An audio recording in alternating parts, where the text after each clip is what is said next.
Hello, everyone. Welcome to the Boss Rush After Dark, the alternative podcast show for the Boss Rush Network. It's your man, LeRon Dawkins, back here tonight with two of my favorite podcasting people. Hello, Stephanie Klimov. How you doing? Much better now. It's been quite a week, so I'm happy to be here. It's only Wednesday. Don't jinx it. It's only Wednesday. Right. Don't jinx it. Hello, Corey Derrick. What's up, dude? Hello. Happy to be here on this Wednesday evening. It's been a great week, everybody. He's so sarcastic. Trust me. Like, we talk to each other all throughout the week and stuff, and this entire trio of podcasters right now are like, man, is it over yet? Pretty much. Yeah. I feel like normally, like, Wednesday is our night that we're like, yes, like we made it, and now it's like, whew. I know, and I feel like there's something wrong with me because I have this like hope, like next week will be better. Next week will be better, and it's never better. I think it's that mid-year thing that people go through. That's funny. Yeah. Sounded like my phone was ringing, but it's not.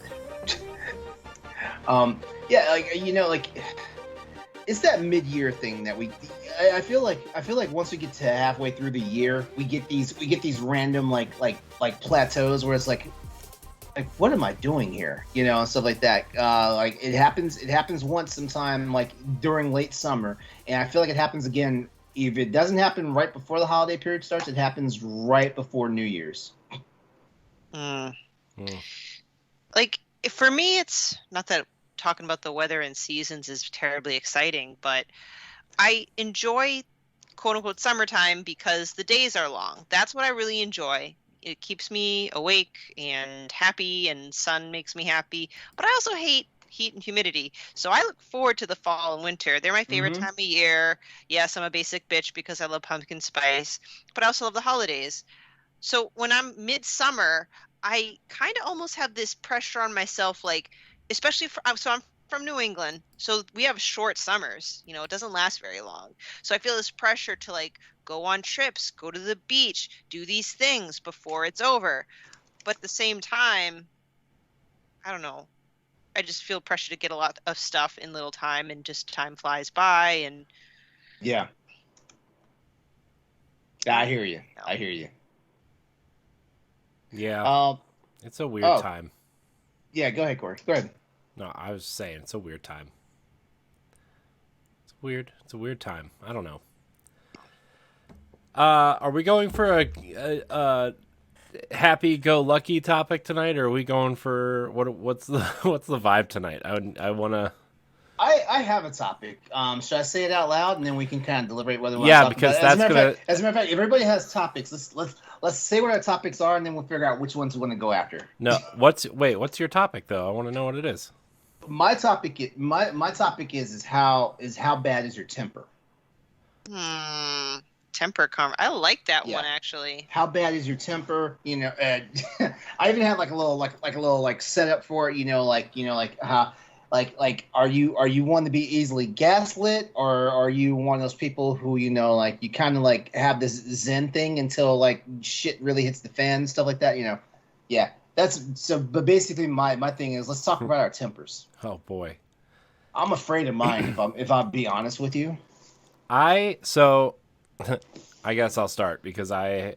Oh, so we do want to talk about it. Yeah, I do because I think it's interesting. Well, before we talk about it, what? Do the thing. Do the thing that you do so well. What's the thing? Oh, the Patreon thing. Yeah, I forgot. Okay, I already forgot. We do value you guys. We do. I just always forget to do the announcements is all. So yeah, if you want to support the Boss Rush Network and Boss Rush After Dark directly, you can go over to our Patreon page, patreon.com/Boss Rush Network, where you can support us directly for as little as $1. For that $1 a month, you get early access to the Boss Rush podcast audio feed and Nintendo Power Block expansion pass 1 week early, as well as standard definition and After Dark 2 weeks early. But if you subscribe at the $5 tier, you get early access as well as a Patreon producer shout out here on this program right now, actually. So without further ado, we will shout out our Patreon producers. For this episode of Boss Rush After Dark, our Patreon producers are Quentin Jackson, Rebecca Jewell, Adriel Munger, my wife, Sana Dierig, Francisco Santillan, and our newest Patreon producer, Celeste Roberts. Yeah. All right. Yay! Can't believe Okay. you forgot Celeste. Remember Now you all can of our talk about your content. Hold on. Oh. I'm not My done. My bad. I'm sorry. I get excited. I'm sorry. I want to thank all of our Patreon producers. I want to thank all of our patrons. I want to thank all of our free listeners. If you do listen on free feeds and don't want to support us financially, remember all of our content is free. We just give you a few perks for subscribing. If you do listen on iTunes or Spotify, please leave us a 5-star rating or review. It really helps with discoverability and it helps us out. There, LeRon, I'm done. You can go now. Okay. I was going to say, please tell us about your temper. Okay, so I am one of those people who gets really, really, really, really angry at things. Break And stuff? big stuff, little stuff, you name it. I'm super angry, but I hold it in until I'm by myself. Usually. I would say like 95% of the time. Sometimes I get angry and yell and do whatever, but like that's just people. But like sometimes I get like really frustrated about stuff or really angry or why is this going this way? Why is this not doing this? Why, and or if something somebody says that I'm talking to or arguing with says something, I just keep it in until I'm by myself. And then like if I'm still angry when I'm by myself, I will like I like to like punch things like doors and Smash walls things. and kick things and headbutt the wall, like because like I'm just like like not like not like headbutting it like I'm headbutting someone, but like just like I don't know. And I don't know. And also like when I'm really angry, I can't, like I have a really hard time saying words, like coming up with like a complete thought to express my anger. So I'll just like shut down and not say anything too is another thing. And I've been finding myself in situations where I will be like really angry or upset at night, and so I can't fall asleep, or I'll wake up in the middle of the night being super angry or upset, and then I can't sleep, and then I don't get a good night's sleep, and then I'll wake up early, and then it's just like I don't know. I've just found myself being more angry lately than normal, and it kind of sucks. But yeah, I just kind of let it all out when people aren't around because it's safer that way.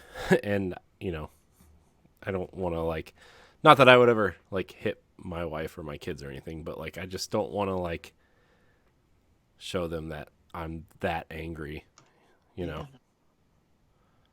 So. That's wise. I mean, it's great that you have that level of self-control. Some people are either incapable or refuse to seek help for that. Yeah. It's, I don't know. I mean, I know everybody gets angry and they all handle it their different ways. I just don't, like, sometimes also, like, I feel weird that, like, is that how you're supposed to handle being angry too, Well, honestly, like anger is one of the healthier emotions that we have, honestly. Like, I mean, like, like a lot of psychological studies say it, but the problem is that like we focus on the fact that anger is like negative, that like we have no way of coping with our anger. So like we either do one of two things: we either unhealthily bottle up the shit that's infuriating us to the point where like it actually damages like our mental state, our basically like our soul, or or we fly off the handle because we don't know like the proper way to exert our anger, and we wind up looking like a mad person. Yeah. Yep. Yeah. So that's how I handle my anger. I don't know. Sometimes I feel like I'm angry at stupid things too. And then like sometimes I'm like, why am I angry at that? Why am I mad about that? You know? But I have this really weird thing where I get so caught up in stuff that like I'm so focused on this one thing that I'm not focusing on anything else. Mm-hmm. You know, and I think that also makes me more angry than I should be sometimes. Mm-hmm. So, Yeah. yeah. So who else gets angry? Oh, we all get angry just in different Yeah. ways, right? Yeah, I'm one of those ones. I do tend to like hold my anger in until it becomes like a problem for me. And I remember growing up, my mom and my dad used to say, "Wow, you're like so patient," especially after my sister showed up. Like you're like wow, he has so much patience and stuff. And it's like, well, I feel like I had to get this patience because like you guys did not know how to act when I was pissed off. Right. And it's something that's followed me, for practically all of my adult life. Like I get angry and stuff like that, but like I hold it all in until I hit the straw that breaks the camel's back, basically. And then it's like, and then it's like like people look at me and I was like, man, like you're so laid back. What the fuck was wrong with you just now? And it's like, no, this shit pissed me off, and it was time for me to tell you about it. Yeah, and it's funny too because like like I'm a Gemini. I was born in June and all that stuff, and people always say that Geminis are crazy. Like 1 minute they're like super sweet, the next minute they're just absolute assholes and stuff like that. And I started reminding people, I was like, look, Geminis aren't crazy until you do something to make us fucking crazy. I mean, if you look at it, like a lot of people turn around and say, man, like so and so, like I never thought they were that damn crazy. It's like, yeah, you never thought we were that crazy because, like, in all honesty, we didn't have anything to be crazy about. Yeah. I used to have a very bad temper when I was a kid. When I was a kid, yeah, I used to have blackout moments to where like, Oh wow. to where like I knew I was getting angry, and then I blacked out, and then when I came back to it, I was like, okay, I was pissed off about something. What happened? I used Wow. to have those moments when I was like between the ages of like 17 and 20, I would say, like especially when I was playing sports and stuff. Like I would say in college I had those moments where like I would be It's like so angry. It's like you lose cognitive thought. Yeah. Right? Yeah.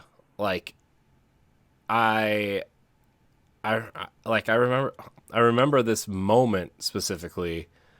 I don't remember what happened, but I remember the moment where like I when I was playing football in college, I came back to my dorm room, and the girl I was dating at the time, she had gone out or something, and like again, this is probably something really stupid to get angry at, but like we were already arguing, we were already fighting about something, and she went out and like didn't like tell me she was going out. Not that she needed to, but at the time, sometimes you just kind of get that way, especially when you don't, whatever. And like she came back with her friends and like a bunch of dudes or whatever, like and the disrespect. and I got like really angry to the point where like I was really angry. I remember snapping my cell phone in half, and then after that, like I became like I kind of like what happened, and like the door to the way the dorms were set up, where there was two bedrooms, like there was a bedroom over here. Oh yeah, with two and there's people, a door that separates it. and then a bedroom over here, and then in between them was like the common room with like a shower and whatever. Yeah. The door to the common room was laying on the floor. Huh. Hey Stephanie. This motherfucker's crazy. Yeah. Woo!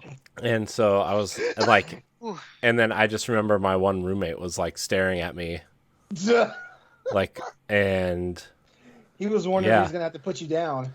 yeah, but like I used to have like a really bad anger problem, and I don't know what it was, but like I mean now I'm not that way anymore. At least I hope I'm not, or I contain it better or something. I don't know, but like yeah, that was like a wake up moment for me. Like, okay, you need to maybe somehow get this under control. My major problem with my anger now, like I still get angry and stuff like that, you know, but I also try to like make sure nobody directly incurs my wrath, that if that makes sense. But the problem is though, like now it's one of those things where I can feel myself getting angry, and that's the part that like basically kind of sends me over the edge. Like I feel myself getting angry. So like like that, when people say your blood is boiling and all that stuff. Yeah, basically like your heart's racing, like like you can hear the heartbeat in your ears and all that stuff. You start getting fidgety, or your skin starts tingling and all that stuff, or even worse, like your neck and your ears get hot. Ooh, yeah. Oh man, it's almost like a cartoon, like like the Tom and Jerry cartoon, when one of them gets super pissed and like you see the red just come all the way up and stuff. It feels like that, and I can't stand feeling like that. And there's a part of it that's like, okay, like I'm getting angry, but I'm also getting hysterical behind the fact that my body feels like the way it does and stuff like that, and it kind of makes the whole thing worse, which is why I try not to get to that point. Yeah.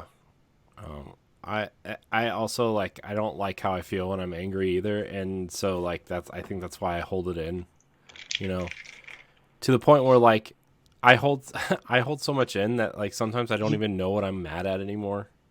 Oh yeah. And that also kind of sucks. You've compartmentalized so much shit that like they either like pisses you off, gets on your nerves, or just irks you. And and now you've held on to all this stuff for so long, you can't focus on any one thing that got you there. Yeah, like I mean, it could be something as small as like, oh, my kids are making a mess, or like, maybe my wife said something to me that like irked me a little bit, or oh, this video isn't processing correctly, or oh my gosh, I had to like yesterday I was really angry because I sat in traffic because on my way home, one of the biggest concert venues is like 10 minutes from my house in the area. And I didn't know there was a concert on Tuesday because there's never concerts on Tuesdays. Like, who goes to a concert on Tuesday night? Corey's about to rip the by the way, out the column. everybody who saw Cheap Trick last night at Blossom, I hope you enjoyed yourself, because I sat in traffic for an hour and a half trying to get through your stupid parking. Oh my god. So that like stuff like that, and then but like when you have like 10 or 12 little or medium sized things, like it builds up, and then you just get so angry that you just don't know like what you're mad at anymore. Yeah. And so yeah, I don't know. And then like what I was telling you guys before we started recording last night, like last night I went to bed at 10 o'clock last night and didn't wake up till almost 7 today. And that was, I probably slept more last night than I have in the last like 3 nights, because of just, I don't know. Also, like, worry sits up there too with anger for me. Oh yeah. Like I mean, I worry about a lot of things, or I stress out about a lot of things that you don't need to, I live in a daily state of stress. I do. Yeah. Like something's always on my mind. And the sad part is something's always on my mind, and is also a reason why I procrastinate. Yeah. So I don't know, like I like I worry about my kids, like going to school or camp or whatever. I worry about, my wife, because she doesn't sleep a lot, because of my son is just like sick all the time. I'm worried about his surgery in a couple weeks or next Thursday. Wait, your son's having surgery? Mm-hmm. This is my first time hearing about this. I haven't really told anybody. So Okay. he's having ear surgery. Is he getting tubes put in? Yeah. But like it's still like he's still being put under, which is like super stressful because you don't know if he's that like is stressful. And Yeah. I'm worried about our vacation because we're going to the beach and like the ocean is something that scares the shit out of me. I'm From right there. I'm right there with you, brother. Like the ocean, like no. Yeah, aside from the fact that like I hate sand, first of all, but that's a different that's a different thing.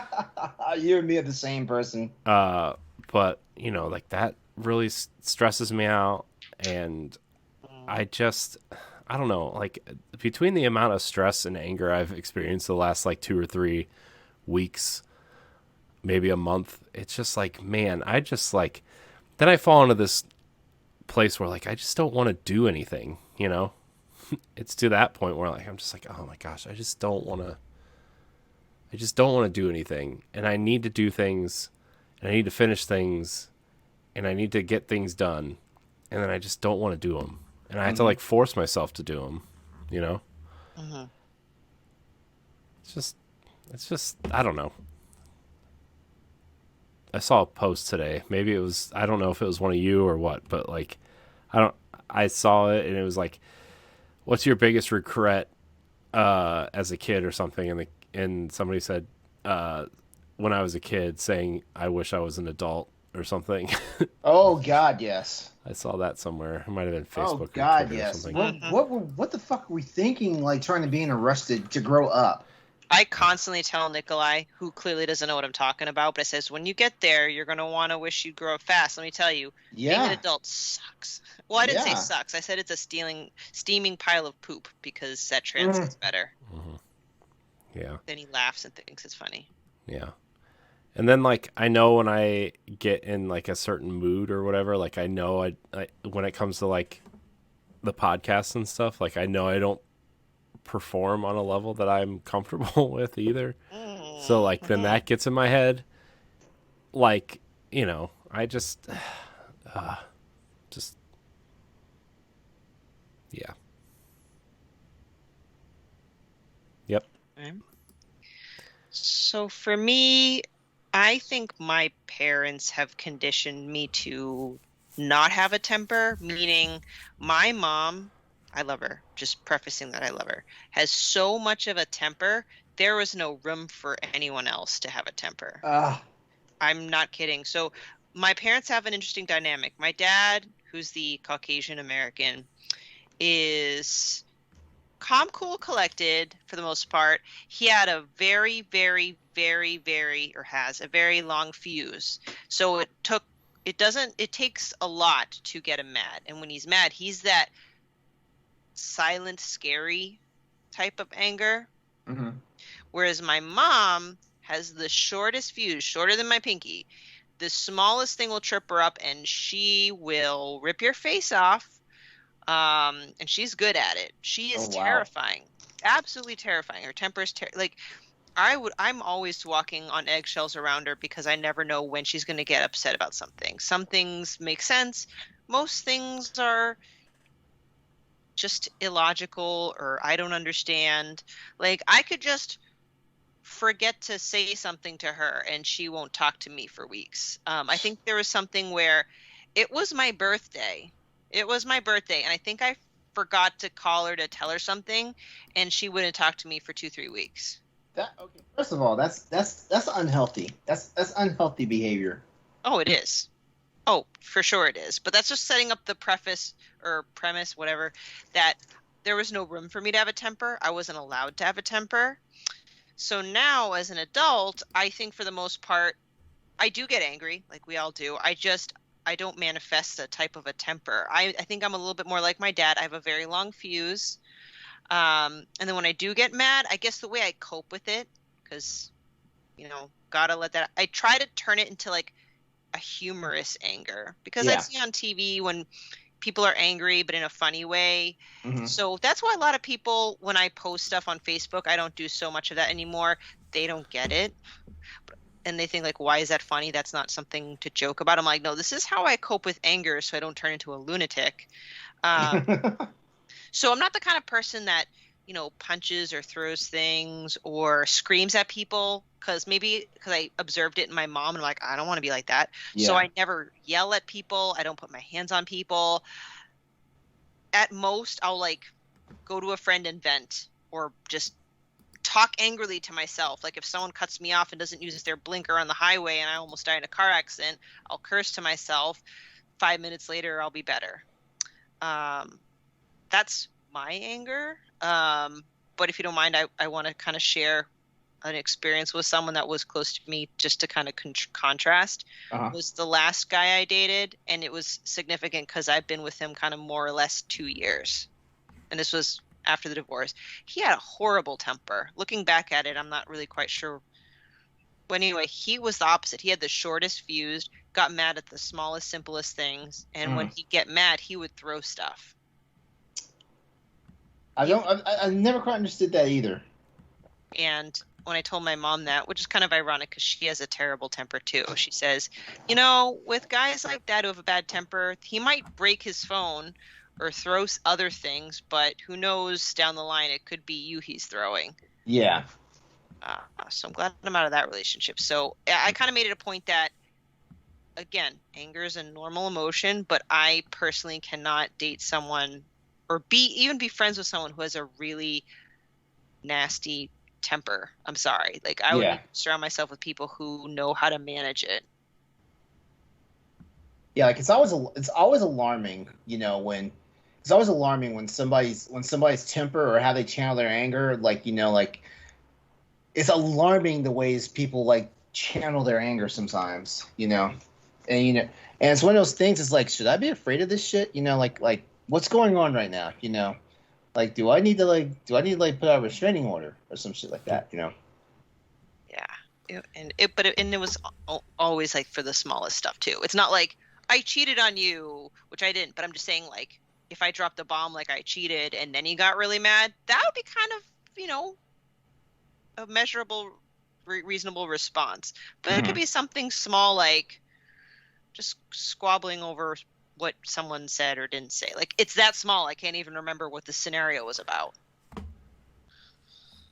So, but and I don't respond well to really bad tempers. I just shut down. Usually I'll cry, but I'll shut down.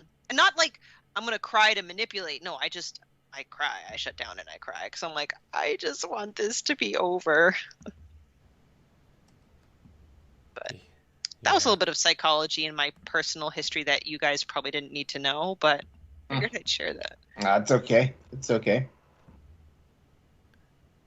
Yeah. Well, that was my topic. I don't know. Anger is a weird emotion because it's not like it's not like you can point at it like when someone's sad, they're like either crying or you can see it, right? Whereas like anger, like it could come out in multiple different ways, Yeah. It's just like it can be faceless. That's the crazy part. Yeah, I mean, like Stephanie said, you could have that quiet anger where you can just tell somebody's angry because they're quiet, or like people throwing and breaking things or screaming or, I mean, God forbid somebody hits someone, but that is also something that could happen. It's just anger is weird. Yeah, and it's like y'all said, it's okay to be angry. It's just finding ways to handle it. Like I haven't done it yet, but apparently there's places like this called like smash rooms or something where you literally could go in a room and just break shit.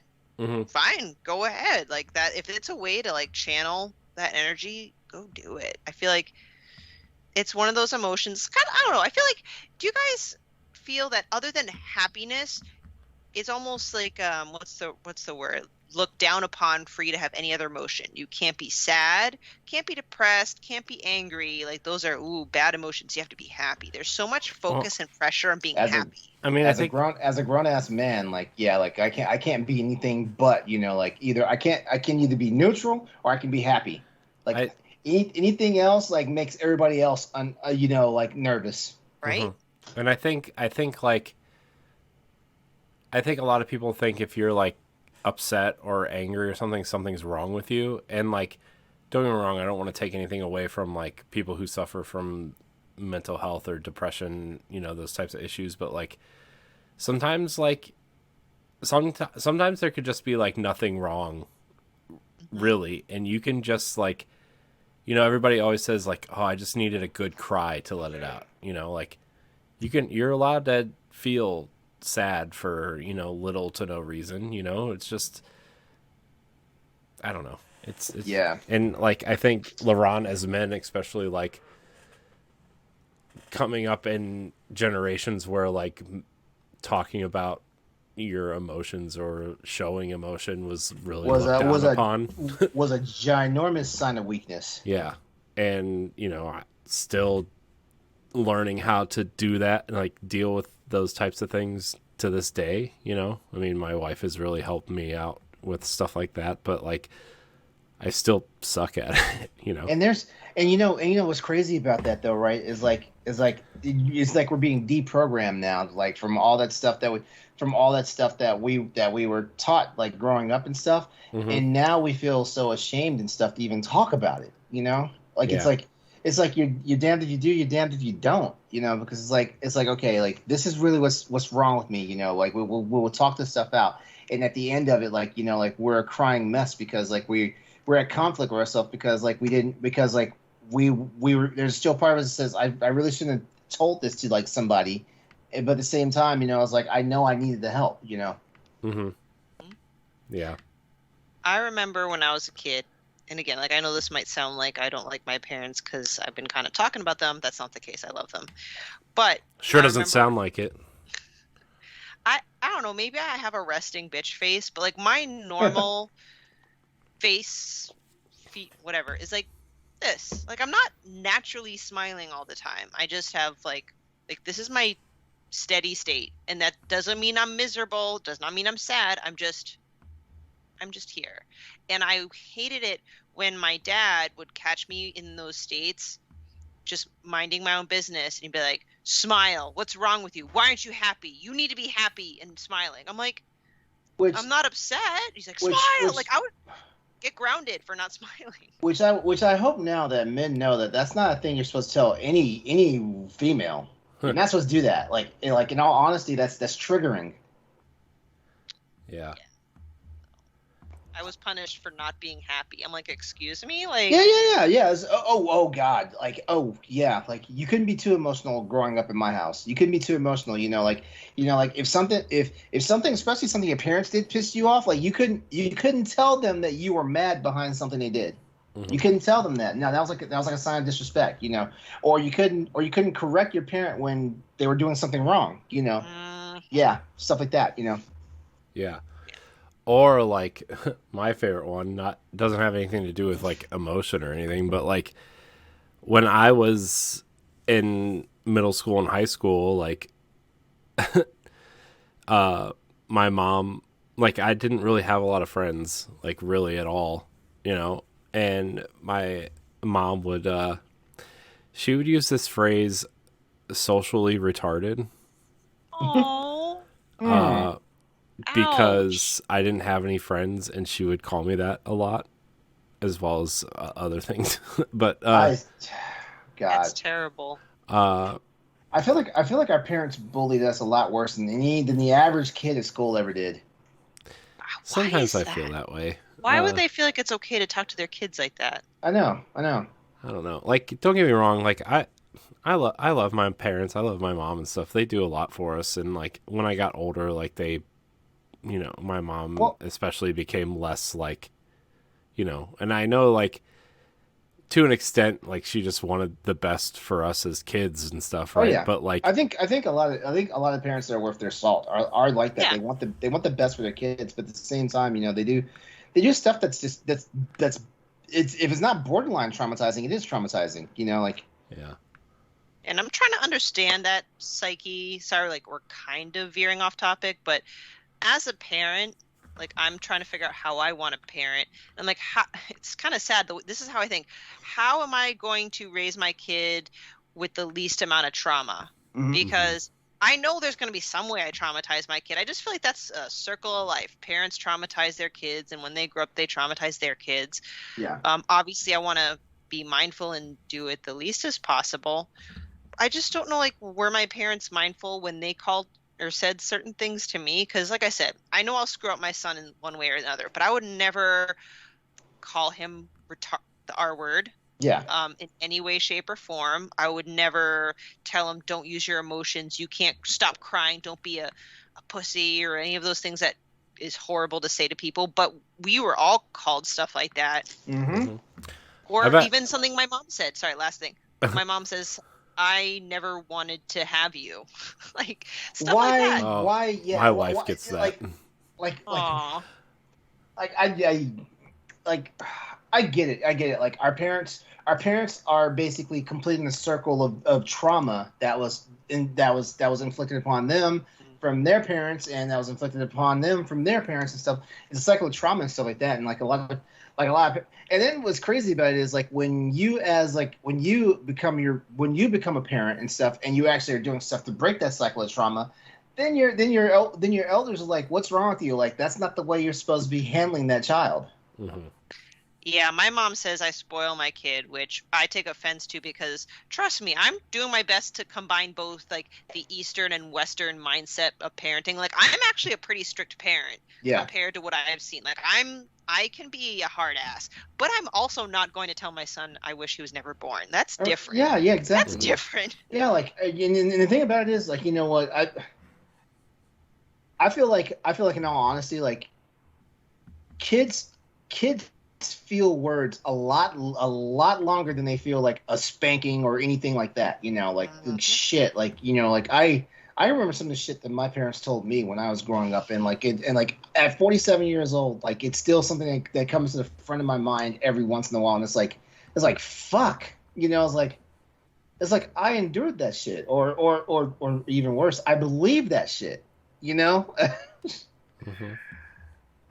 It's like, man, like, yeah, so I always tell myself, like, you know, even like if I have kids, you know, like I'm not saying that my parents raised me wrong or anything like that. I'm just gonna try and make sure that I don't do a lot of the shit that my parents did to me and my sister, you know. Yeah. Yeah, it's it's fun. And also, you know, parenting, like, I mean, like, we probably sound like we're being really harsh on our parents right now. Our parents are doing the best they could with the skills that they had that they had acquired and stuff like that. So, you know, unless they were just abusive assholes, and when I say abusive, I mean like you were basically on your way to the hospital for something your parents did to you and stuff like that. You know, like most parents, you know, like, they did their best, you know. Mm-hmm. Exactly, and I'm glad you said that, because, you know, like I said, for all that I'm saying about my parents, like, I'm definitely not going to be the perfect parent myself. Like, I'm not trying to be sit on my high horse here. But it's all about learning, right? We all want to learn and be better. Hey. Mm-hmm. Yep. Wow, we went from tempers to parenting.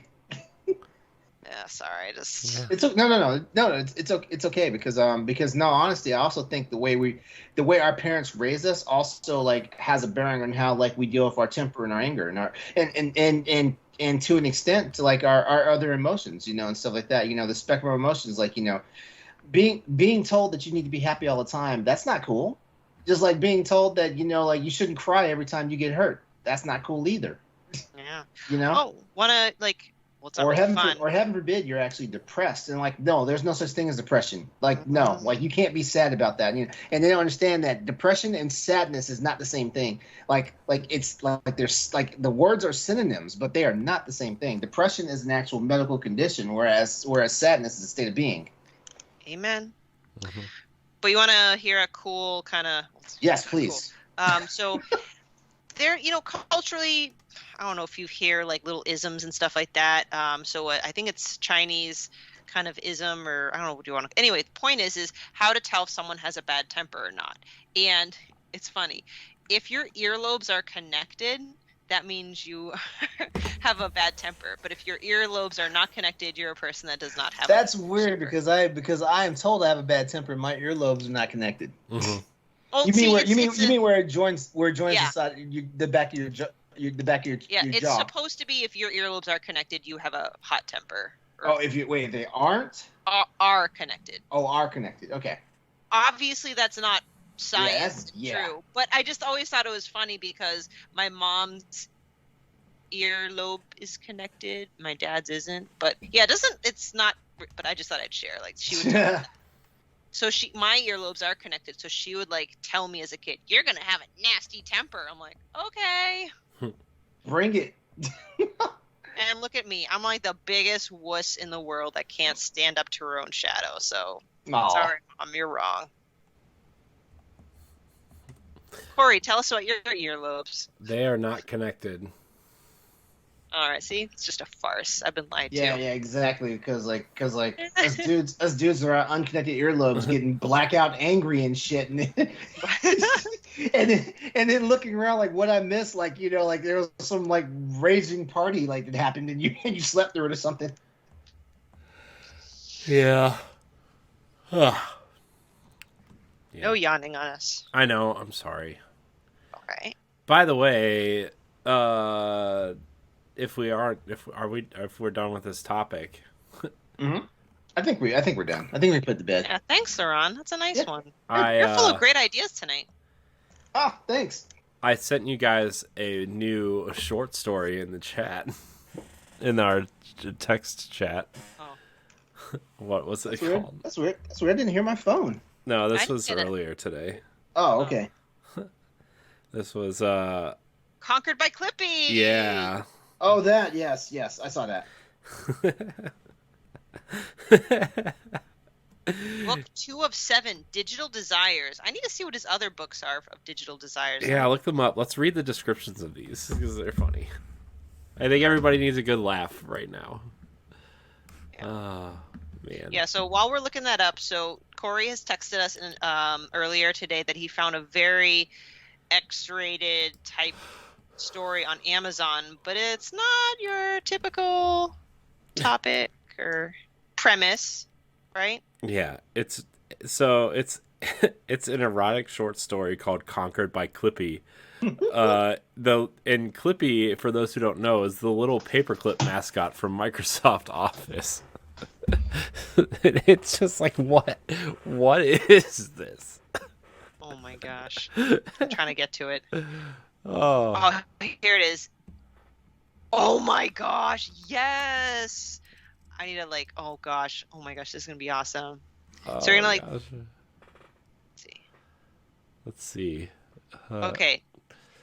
The Digital Desires inbox, taken by the Tetris blocks, conquered by Clippy, and invaded by the iWatch. What in the world? Oh no.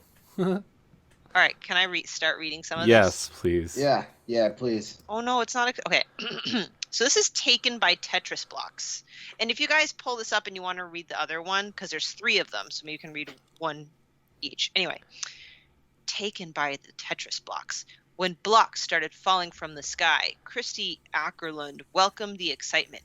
Now she's having a bad day at work and craving some fun and games. Luckily, she runs into some Russian blocks that are looking to score. Soon, she'll be the one falling in lust. Oh no. Oh no. Oh no. LeRon, I don't like this. You were the one that. I know. Okay. You're responsible for this. So I have conquered by Clippy up. So it says, Christy Ackerlund does not need help with anything. So when the world's biggest technology company offers to fly her to a remote location and investigate an alien artifact all by herself, she's all like, I'll do it. But the artifact isn't what it seems, and soon an overly helpful giant living paperclip is getting her all bent out of shape. Oh my god. So this is like a physical manifestation of the paperclip. Wow. Conquered by Clippy is a 4,000-word short story featuring sexual situations with digital assistants. I think I'm gonna have to download this because it's it's free for Kindle Unlimited, and maybe I could I don't know, we'll see. LeRon, do you have it up, or do you want me to read Invaded by the iWatch? Please read it. I don't have it up. I'm afraid. Oh my Christy gosh. Ackerlund loves technology, so she is happy to try out a smartwatch prototype that mysteriously arrives at her door. When she asks the watch how it can make her less lonely, she has no idea how many sensual features are packed into the tiny device.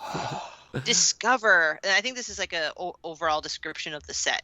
Discover how a forbidden sexual romance between a woman and a watch is possible. Cry out in joy as had guest appearances from your favorite technology personalities, and squirm at a twist ending to the Digital Desires trilogy that will leave you uncomfortably aroused. Oh man. So Oh man. I clicked on so I'm on Goodreads. That's where I read the description at, and I went and readers also enjoyed it. And I found one called "Bagged by the Groceries." Oh, Bagged by the groceries. really? Yeah, so I'm going to read the description right now. When Ashley Du Bois tossed that big fat cucumber into her shopping cart, she intended to put it in a salad, but the grocery monster had another place in mind. Living a pampered life in a high-end New Orleans condo, Ashley Du Bois has little to complain about, but when a chance encounter with a wild-eyed homeless woman leaves her haunted by a voodoo curse, the trophy wife will face a voodoo demigod that will manifest himself in Ashley's bag of produce, meat, and bread as a creature out of the strangest nightmares. Oh my gosh. Then there's more. Oh my god.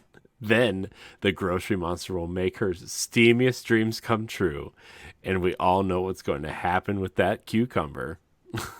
Oh my gosh.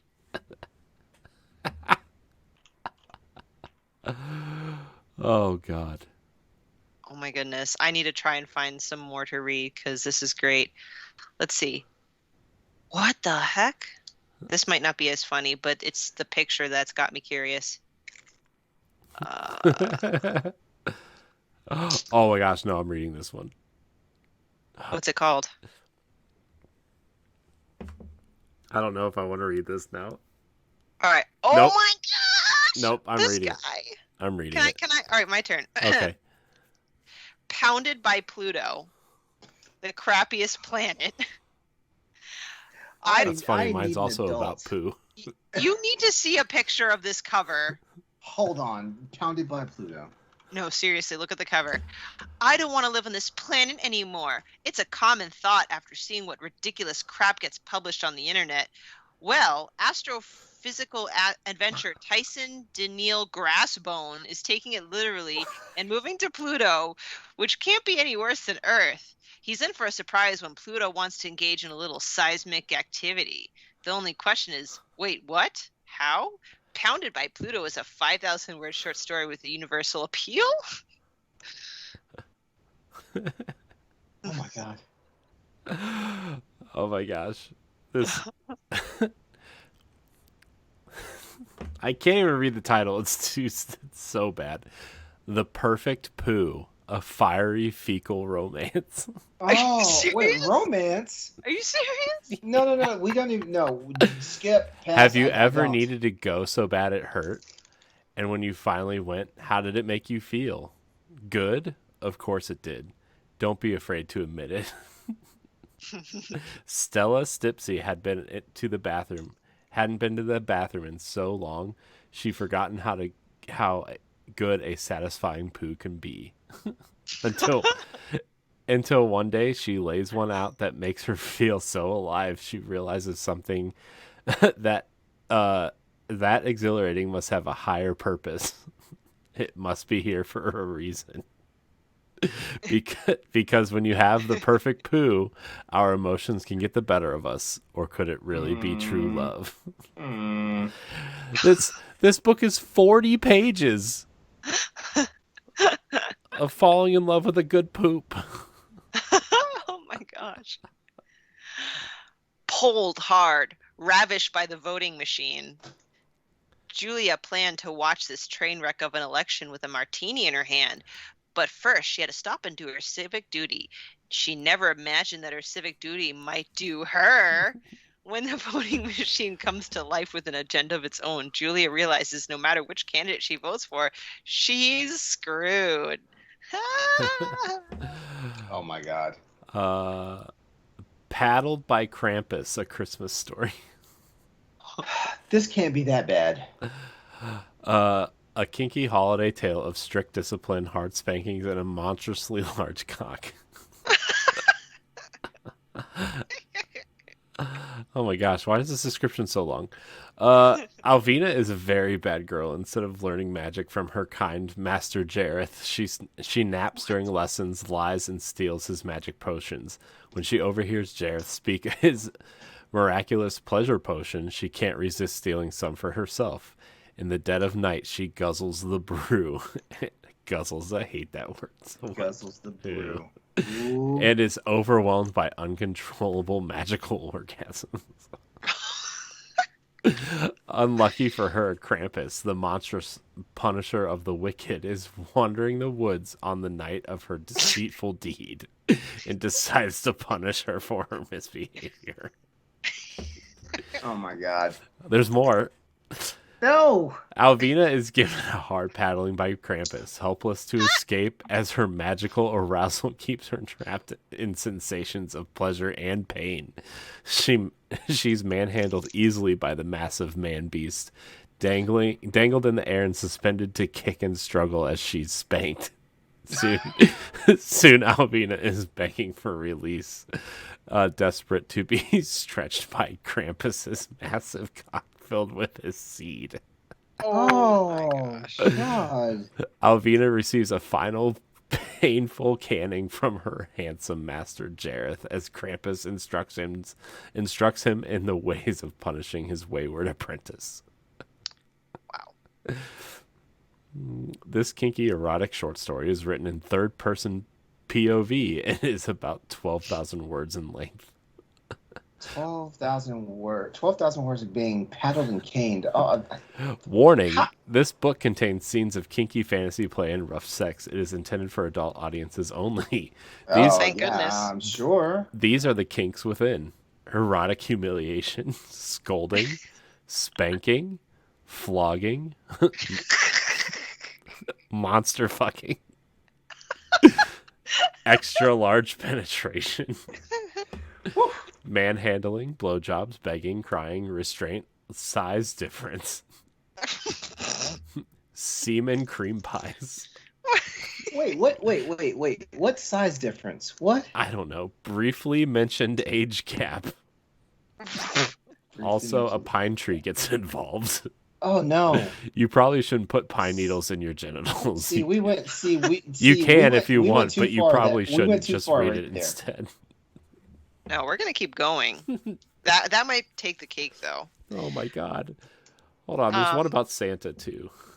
The Very Thirsty Octopus, a shapeshifter tentacle erotica. Oh no! Julie just finished being a surrogate for her sister's twins and misses them terribly. Her body continues to make milk despite the pill she's taking. Oh, no. To take her mind off everything, Julie goes to the beach for a swim, but a careless decision sees her caught in a riptide. Surrounded by icy water, swelling painfully from packed up milk, Julie might not survive the night. And Cal is an octomelion, a shape-shifting tentacle creature from the deep. He knows little of humans, but finds himself captivated by the woman in the sea, especially when he catches a taste of her tantalizing milk. Can I couple that with a very short review? Yeah. So after that, this is the type of review. I was not expecting to enjoy this novel, but I found myself enjoying it quite a lot. The emotions jump out of the novel, a heartbreak that no one can cure except the shapeshifter named Cal. Even though this is a short novel, it's sure to delight anyone who loves romance novels. I have another Christmas one if you want to listen to that. Yes, please. It's called the Naughty List. While delivering presents on Christmas Eve, Santa gets a gift of his own. Kate isn't sure if Nick is the real deal, but this silver fox with big hands and thick thighs might just make her believe in Christmas miracles. See if Katie has been naughty or nice in this light, fun, and steamy 15,000 word holiday romance. Oh There's my there's a quote from the book. Do tell. I devoured this like a cup of cocoa, but if tiny marshmallows were shaped like Santa boners. What? I beg your pardon.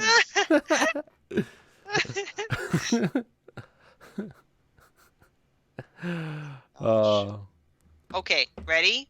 Yeah. Bigfoot pirates haunt my balls. Oh no.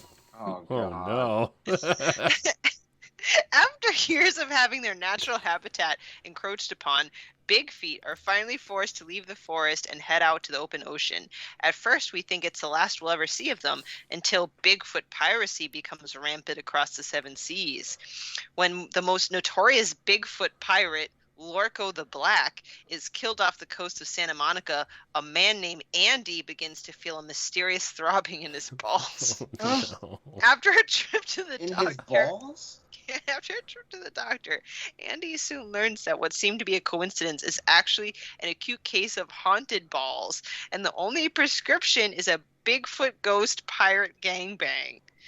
This erotic tale of 4,500 words of sizzling human on Bigfoot ghost action includes anal, blowjobs, rough sex, cream pies, bukkake, double penetration, and pirate love. Oh my gosh. So that's basically queer erotica right there. I've read queer erotica and it's not like that. I have a Halloween themed one if you want to hear this one. The last one you read wasn't Halloween themed? I don't know. The Krampus one wasn't Halloween? No, it's Christmas. I mean, themed. that was Christmas themed, but this one is called this one's called Jack, a Halloween monster erotica. The cover of this book, by the way, is just some super ripped dude in some boxer briefs with a flaming jack-o'-lantern as a head. Jack is a monster full of tricks with one very special treat in his pants. Susie is feeling lonely on Halloween. She performs a love spell, hoping to summon a nice, perfectly safe Mr. Hunky to keep her entertained, but she fails. The creature that answers her summons is neither nice nor safe, but oh boy is he hunky. Jack O' Lantern is a devious ancient monster who once tricked the devil himself into granting him immortality. Now Jack is here, a grinning pumpkin in the place of his head, and a thing out of this world is bulging out of his pants. The monster will have Susie in every way he pleases, filling her close to bursting with his fertile seed, and nothing can hold him back. This holiday erotica novella is over 10,000 words long, containing pumpkin spice flavored cream, and is for adult audiences only. I'm sorry, my brain is officially numb now. Nope. You got to keep hearing. Yep. Because There's this last more. one with the whole Bigfoot pirate thing, I decided to click on this author, Chuck Tingle. This one is called Space Raptor Butt Invasion.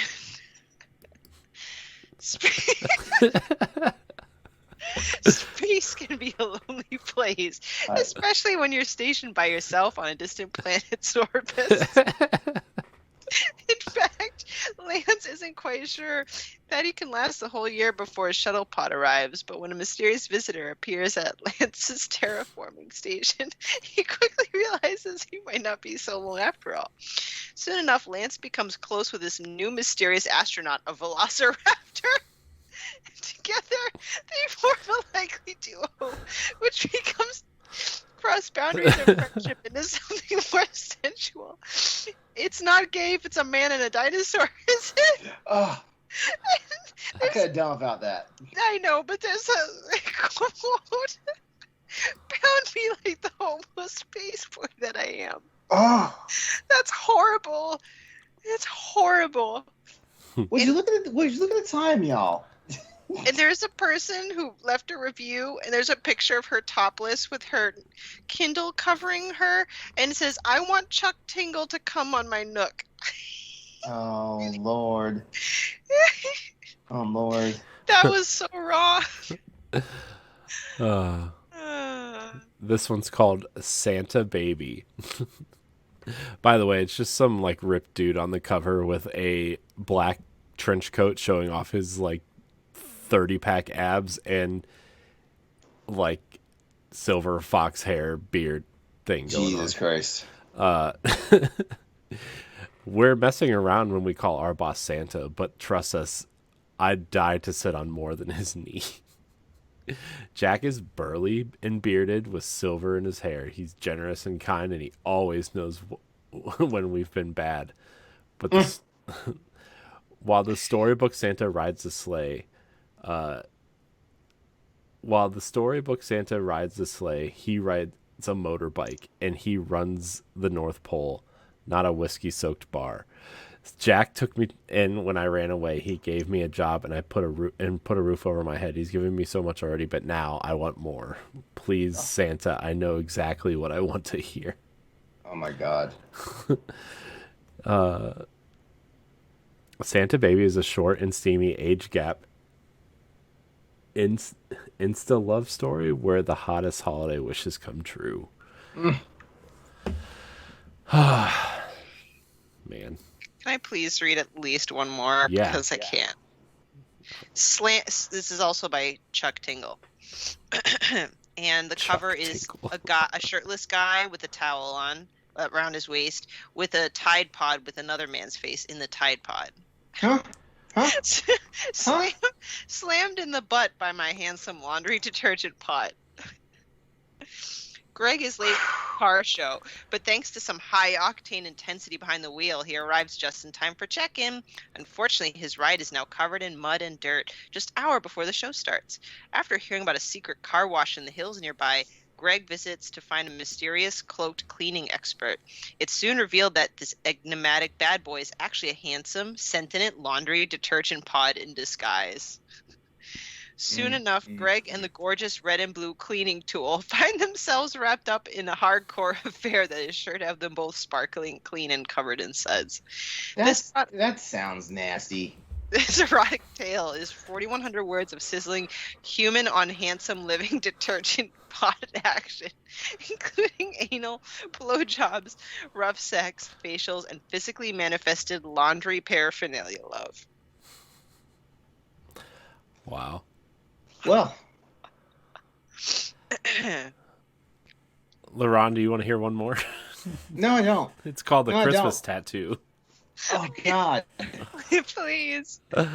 When sexy redhead Brady Clements comes home from Washington to nurse a broken heart and build bridges with her estranged father, she's certainly not on the lookout for romance. After catching her boyfriend Chris in bed with her best friend and boss, all she wants to do is run and hide. But a chance encounter with a local tattoo artist, Colton Bassett, leads to unexpected appointment with his needle. Needles in quotes. I'm concerned if it's that thin, but that's... even though it's cold outside, the temperature rises to boiling point as the two discover an irresistible attraction. But then Chris arrives on the scene to claim her back in time for his family Christmas, and Brady starts to remember what she saw in him. Tormented by jealousy and suspicion over Colton's pregnant business partner, Brady starts to wonder if her new romance is over before it began. That wasn't as good. Okay, as that sounds like a hot mess. Yeah. That sounds like a Hallmark movie. Yeah, I'm almost tempted to read that to see what if it's actually a shit show.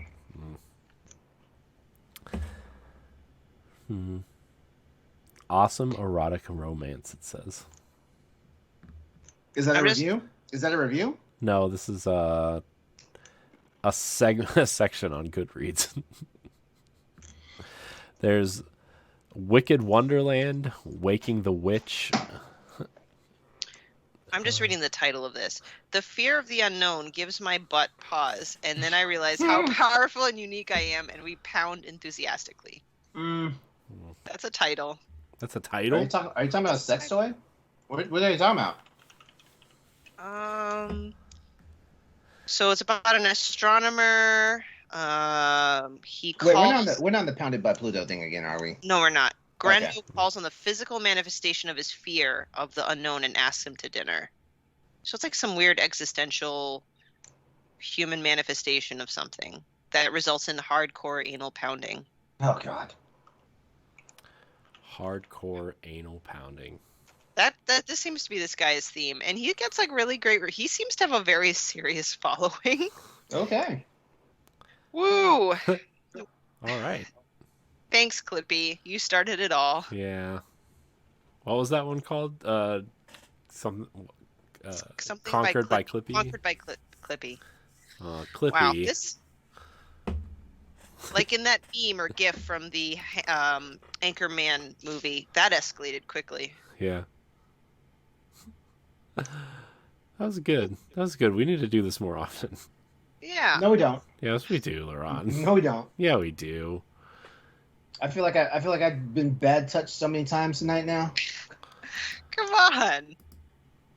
It's funny. In the loosest sense of the word. Oh man, I needed that ab workout. I laughed so hard. I know. I needed that too. And now I need a good night's sleep. Yeah. Hopefully I don't have nightmares though. I think I might be dreaming about Clippy. That's what you get. Clippy and Krampus. That's what you get. Yep. Yeah, you're welcome. All right, everyone. Well, this has been Boss Rush After Dark, the alternative podcast show for the flagship show of the Boss Rush We Network. love you, LeRon. We would like to go ahead and just thank every wonderful listener out there that just happened to hang out with us and hear some of the depravity that was going on tonight. First, we went from tempers to sex stories, insane sex stories, not normal stuff. I don't know why I'm acting like a prude. I'm anything but a prude, so yeah, let me stop that. I am not that uptight, but God, some of those are awful. I'm sorry. LeRon likes to watch his weird porn. He doesn't need to read it. I do like to watch. If there's something freaky going on, I'm probably gonna stand by and check it out for a little bit. Oh. All right. Well, before we head out tonight, let's go ahead and do the thing where we let everyone know how to get connected and stay connected with us. Stephanie, please go first. You can find me on the internet, not writing erotica, at Klimov_author. No, I do not write erotica. On Twitter and Instagram, Wednesday nights on the Boss Rush podcast, and on various episodes on Standard Definition as well. Corey. You can find me at I am Corey HD on Twitter and Instagram. You can also find me on Nintendo Pow Block, on the Boss Rush podcast, on Standard Def, and more here on the Boss Rush Network. All right, and you can find me on social media as well as YouTube, Twitch, and PSN, and that thing called Steam. Yeah, just look it up. Exodus 803. I probably should write some more erotica, so that way when I'm writing my actual real stories and stuff, sex scenes actually play out the way they're supposed to. But every time I try to write something smutty, it looks all juvenile. It's real. It's hard. That's what she said. It is. Speaking of juvenile. All right, everyone. Come back and join us for our next installment of Boss Rush After Dark, where we will be back to talk about more topics that aren't completely content appropriate for any of our anchor shows. Even Crossroads would probably blush tonight, with some of this stuff. We love you all. Y'all have a good night. Good night. Goodbye. Watch out for Krampus. Lock your doors. Don't Stop drink it. the potion. Stop it.